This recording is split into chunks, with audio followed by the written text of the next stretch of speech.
Avec Sylvain Maillard, il est député Ensemble pour la République de Paris et nous évoquons évidemment tous ces thèmes d'actualité et toutes ces prises de pouvoir, toute cette prise de parole, et prise de pouvoir, pourquoi pas, un jour de Gabriel Attal.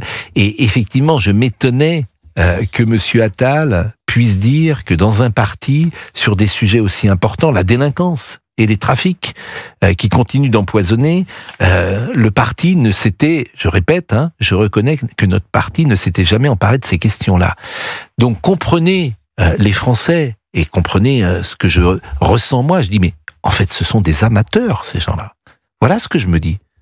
J'ai affaire à des amateurs, puisqu'on parle matin, midi et soir sur nos antennes de ça, et j'ai des hommes politiques qui disent « Oui, je reconnais... » Non, c'est pas ça que vous allez dire. Vous êtes en train de parler du parti, mais le parti, les hommes politiques. Mais les hommes politiques, on fait quoi à l'Assemblée? Vous croyez quoi que dans nos réunions de groupe, on travaille sur quoi? Sur les textes qu'on a portés depuis 8 ans? C'est-à-dire qu'à l'Assemblée, vous en avez parlé, mais pas dans le parti. Mais pas qu'on en a porté, on les a portés, les textes. Vous êtes d'accord ou pas d'accord? Vous en avez parlé tout à l'heure.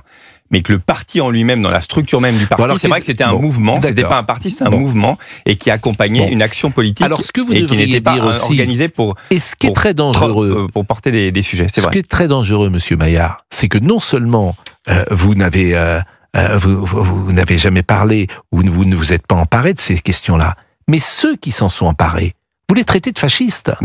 Pardonnez-moi de le dire comme ça. Pascal Praud, c'est ça la difficulté, c'est que ceux qui disent... Vous avez le droit de dire que vous n'êtes pas d'accord et que vous ne trouvez pas ça bien, et vous avez raison, c'est votre droit, on est en démocratie. Par contre, nous dire que nous n'avons pas travaillé depuis 8 ans, vous pouvez dire qu'on n'a pas eu de résultat, je vous entends. Oui. Mais dire que nous n'avons pas travaillé depuis 8 ans... Mais vous avez pointé du doigt les autres. Il parle d'une technique, de ce qu'était le mouvement, la République. Arrêtez de nous dire de mettre tout le monde dans le même globe, ça ne sert à rien, c'est de la polémique pour de la polémique. Passons, si vous voulez, à autre chose. Mais ceux qui disent qu'il y a islamisation de la France, qu'il y a ensauvagement de la France, que la France est en train... Qu'est-ce que vous dites souvent? Qu'est-ce qu'a dit, par exemple, Monsieur Macron? On a le sentiment que tout cela comment dire, n'est pas pris à la mesure de la difficulté. C'est ça que les Français ressentent. Quand on a entendu...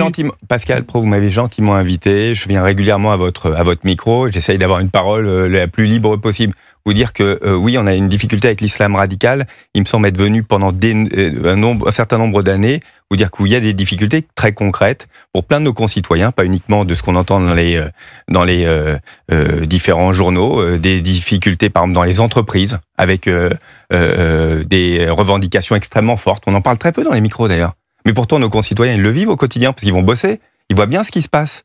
Ils voient bien que les revendications qu'on n'avait pas il y a des années maintenant, y compris dans les petites PME, on demande une salle de prière. Au moment du Ramadan, on a des collaborateurs qui ont du mal à travailler parce qu'ils font beaucoup plus font du Ramadan. Qu'on a de plus en plus des collaborateurs ou des collaboratrices qui arrivent voilés, ce qu'on n'avait pas auparavant. Donc vous dire, je suis venu plusieurs fois à votre micro, au micro d'Europe 1 en parler, vous n'avez pas l'impression que je découvre le sujet. Moi j'ai une particularité par rapport à beaucoup d'autres, c'est que je continue mon activité professionnelle. Vous le savez très bien. Et donc, je vis beaucoup de choses et qui ne sont pas... Moi, je suis heureux de venir face à votre micro et commenter mes collègues députés ou présidents de parti. Je vous dis juste, c'est une réalité. Nous avons des vraies difficultés, une vraie difficulté avec l'islam politique, pas qu'en France. Mais est-ce que vos solutions sont audibles aujourd'hui après 8 ans de Macronie où manifestement... Ça, ce sont les électeurs qui le décident. J'entends ce que vous dites, mais ça, ce sont les électeurs qui décident. Pour le moment, pendant 2 ans, on est encore jusqu'à l'élection présidentielle, on doit agir, faire des propositions. C'est ce qu'on fait à travers nos conventions. On est d'accord, on n'est pas d'accord. Il faut mettre les sujets. Et puis ce qu'on peut porter immédiatement à l'Assemblée nationale ou au Sénat, il faut le faire tout de suite. C'est-à-dire qu'on ne va pas rester pendant 2 ans à rien faire. Il faut qu'on puisse avancer. Mais je crois que c'est une prise de conscience générale de ce qui se passe. Il y a beaucoup de choses sur lesquelles on ne voulait pas parler. On dit non, ça va passer. Au fond... Sylvain Maillard, j'ai le sentiment, à titre personnel, vous pouvez me faire le procès de généralité, mais j'ai l'impression de ce que je viens de vous dire, je l'ai dit plusieurs fois, à beaucoup de micros, et y compris le vôtre. Sauf Sylvain Maillard que certains ont averti, et je le répète, ils étaient soit traités d'extrême droite, soit on leur disait vous noircissez le tableau. Hier encore, on a passé sur cette antenne une universitaire Madame Tisse Saint-Jean, qui explique que le rapport sur les frères musulmans est exagéré, qui explique que les chiffres de l'insécurité ne sont pas bons, que les chiffres de l'immigration ne sont pas bons. Elle est universitaire, cette dame-là, donc elle participe au déni. Alors, qu'est-ce que vous proposez aujourd'hui? Par exemple, on va prendre les sujets un à un. L'immigration. Est-ce que vous dites des choses assez simples? Plus aucune régularisation sur le sol de France.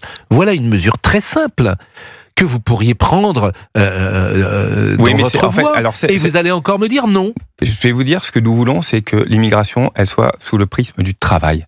En fait, en France, pour nous, la grille de lecture, c'est le travail. Quand vous venez bosser en France, vous venez faire fonctionner notre système. Mais vous voyez bien que ça ne marche pas, en fait. Vous savez combien? C'est moins de 30 000 personnes.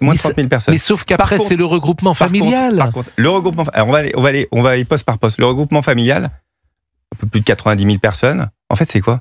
C'est souvent des Français qui, en fait, font revenir leur conjoint ou conjointe de l'étranger. Donc, question, est-ce qu'il faut faire ou pas faire? Quand vous regardez, je dirais, à l'unité, personne par personne, vous dites, ah ben non, mais celle-là, je peux, celle-là, c'est normal, ça, c'est logique.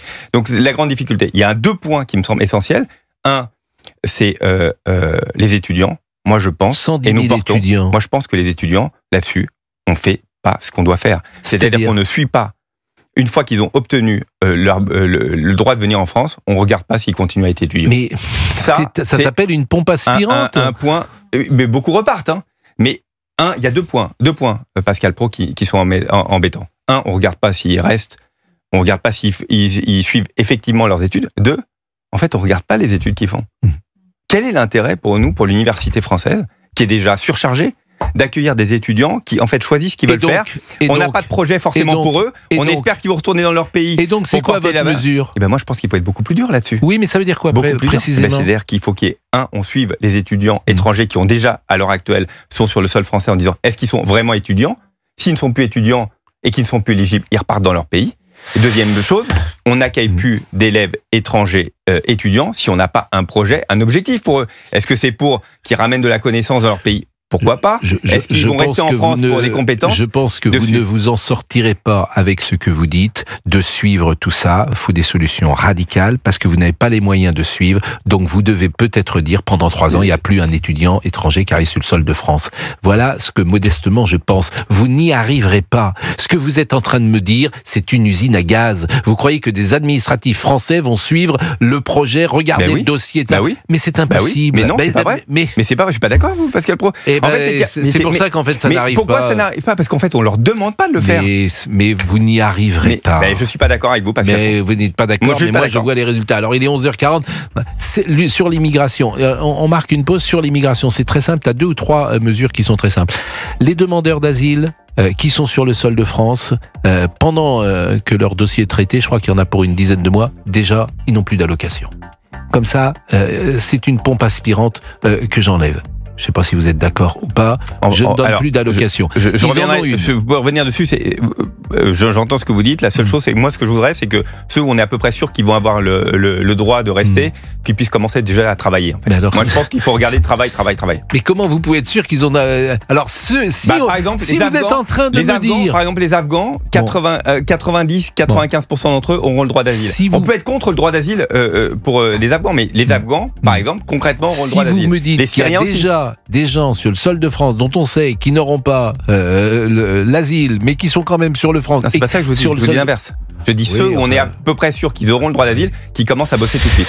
D'ailleurs, c'est souvent c'est ce qu'ils demandent déjà. C'est pourquoi on donne une allocation? Parce qu'en fait, on les empêche de travailler. C'est pour ça.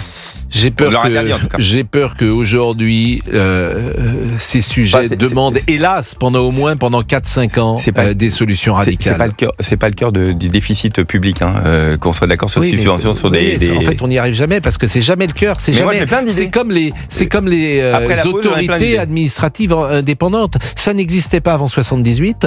C'est un scandale d'État, les autorités administratives indépendantes, parce qu'il y a des ministères pour ça. Il y en a, je crois, 16. Ça ne sert absolument à rien.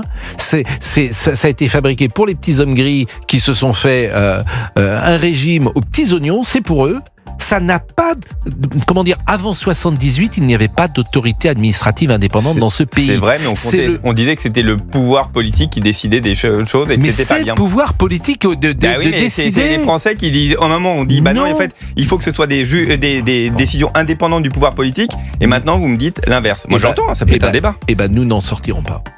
Il est 11h43. Bonjour, vous avez quel âge, Adeline ? Bonjour Pascal, j'ai 44 ans. Vous habitez où ? J'habite en Ille-et-Vilaine. En Ille-et-Vilaine. Est-ce que vous êtes une électrice d'Emmanuel Macron ?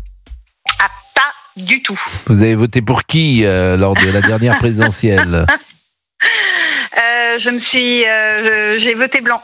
Vous avez voté blanc. Et au deuxième tour, au premier tour, aux deux tours ? Au deuxième tour. Et au premier tour ? C'était à la présidentielle, hein, c'est ça que vous m'avez dit. Oui. J'ai voté communiste, mais voilà. Bon, évidemment, le communiste n'était pas représenté au deuxième tour. Une question peut-être ou une analyse pour Monsieur Maillard. Juste une phrase, Monsieur Maillard, avec tout le respect qui vous est dû.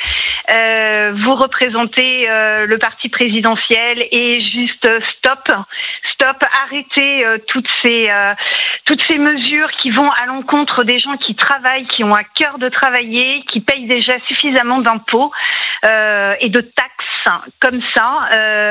Cette TVA sociale qui est envisagée, c'est juste la mort assurée de ce que moi j'appelle le matelas, c'est-à-dire la classe moyenne, des gens qui ne veulent pas basculer dans la pauvreté mais qui n'en sont pas loin, et par des mesures comme la TVA sociale où vous argumentez, ou en tout cas le parti que vous représentez argumente cela comme de l'équité sociale entre guillemets pour les taxes, c'est juste la fausse bonne idée, c'est un leurre, c'est littéralement un leurre. Moi, je vais vous dire, j'ai 44 ans, j'assume seule 2 enfants à charge, je suis fonctionnaire d'État, je subis un tassement salarial qui a jamais été vu, que même mes parents n'ont jamais vu. Et là, vous êtes en train, je paye des impôts, alors peut-être pas de gros impôts, mais j'en paye, des impôts sur le revenu. Et vous voulez encore nous rajouter des taxes. Et quand on lit sa fiche de paye, et quand on voit déjà tout ce qui nous est retiré, Monsieur Maillard, qu'est-ce que vous voulez que le gouvernement nous enlève ? Les eaux ? C'est quoi l'idée, en fait ? Bonjour, madame. D'abord, moi je suis d'accord avec beaucoup de choses que vous avez dites. Nous, depuis que nous sommes au pouvoir, mon objectif c'est de baisser les impôts. La taxe d'habitation, elle a disparu et on veut baisser les impôts. On a baissé pour les entreprises, on a baissé c'est un peu plus de 60 milliards entreprises et particuliers à équivalence 30 milliards chacun. Donc moi je suis d'accord avec vous, on paye trop d'impôts en France. Ça, vous me trouverez toujours de votre côté. Vous parlez de la TVA sociale. Alors ça, sauf que Monsieur Bayrou a dit hier, faut un effort aux Français. Je ne sais pas ce que ça veut dire. Non mais Adeline, elle m'a interpellé sur mon parti. Je dis voilà, nous avons toujours porté la baisse des impôts. Et je continuerai la baisse des cotisations sociales et la baisse des impôts. Moi, je veux plus de gens qui travaillent et pour ça, on a un coût du travail qui est trop important en France. On paye trop d'impôts en France et là-dessus, je suis d'accord avec vous. Vous avez parlé de la TVA sociale. Alors c'est vrai. Alors pour le coup, moi, c'est un des chevaux de bataille. Moi, je suis favorable à cette TVA sociale, mais si vous me permettez 1 minute pour vous expliquer le mécanisme, l'objectif, c'est quoi ? C'est de faire payer par les importations une partie de notre modèle social. La TVA sociale, en fait, elle permet quoi ? On augmente un peu le montant de la TVA, vous avez raison là-dessus, mais on augmente les salaires en proportion. Et l'objectif, c'est de faire rentrer donc de l'argent, de faire payer notre modèle social, une partie de notre modèle social, par les importations qui ne payent a priori rien, aucune cotisation. Donc voilà pourquoi on est favorable à la TVA sociale. Moi, c'est un combat que j'ai depuis très très longtemps dessus. Mais je veux vous rassurer, nous ce qu'on veut, c'est qu'il y ait plus de gens qui travaillent. On a commencé à réindustrialiser le pays. Il y a beaucoup moins de chômeurs qu'en 2017. Rappelez-vous, quand nous sommes arrivés au pouvoir, c'était le sujet numéro 1 et dessus. Et nous, ce que nous voulons, c'est qu'on travaille plus. Moi, je vous dis, et j'ai entendu, je vais peut-être conclure là-dessus. J'ai entendu ce que vous m'avez dit. Vous avez raison, il y a un tassement des revenus. Vous avez totalement raison là-dessus. Ça, c'est pas normal. Mais pourquoi il y a un tassement des revenus ?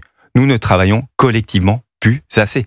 On est dans une concurrence mondiale et donc la France, au global, est en train de s'appauvrir et ça fait pas depuis 8 ans, ça fait un peu plus depuis 25 ans où nous ne travaillons pas collectivement suffisamment, on n'a pas une masse suffisante de travail par rapport à notre train de vie.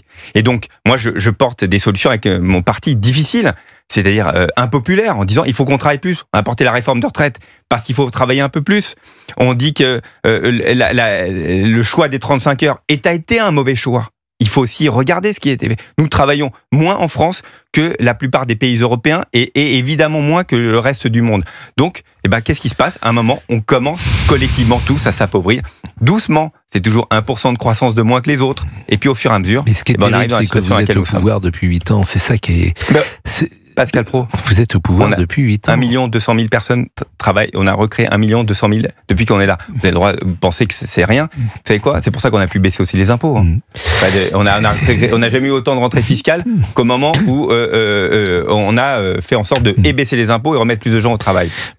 On a une dette qui est abyssale. Le chômage, visiblement, toute l'Europe, il a baissé et il remonte en ce moment en France, alors que dans les autres pays, il ne remonte pas forcément.